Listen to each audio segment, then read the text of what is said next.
ang pananalasa ni Bagyong Basyang sa Visayas, pero karamihan sa mga apektadong residente ng Bicol nangangailangan pa rin ng tulong. Ang detalye sa Politico Update ni Rosas Olarte.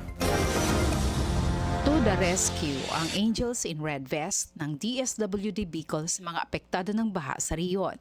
Simula pa noong Sabado, February 7 hanggang ngayong Lunes, February 9, ay namigay ng family food packs sa mga barangay na binaha sa Catanduanes.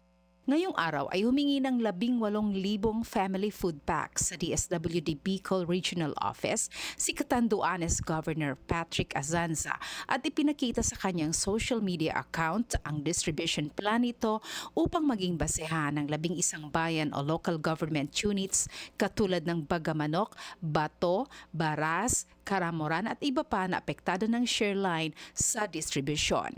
Ang dagdag na 18K FFPS o Family Food Packs ay augmentation anya bilang ayuda sa LGUs.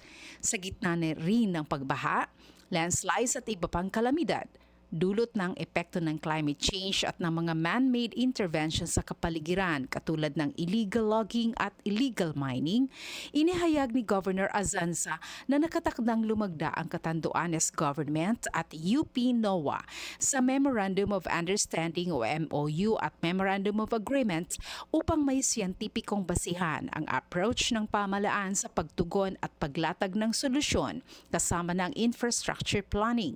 Hihingi ng authority to sign mula sa sangguniang panlalawigan ang gobernador upang matugunan na anya ang pagresolba sa lumalalang sitwasyon sa island province ng Catanduanes. Naagawa rin ng gobernador na pagtanimin ng kahoy ang mga bumisitang diplomats, ambassadors at mga asawa nito sa One Tourist, One Tree campaign ng lalawigan bahagi ng familiarization tour ng mga ito nitong weekend.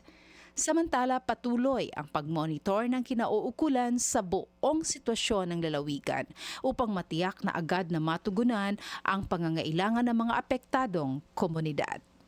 Para sa Politico Nightly, Rosas Olarte, Abante.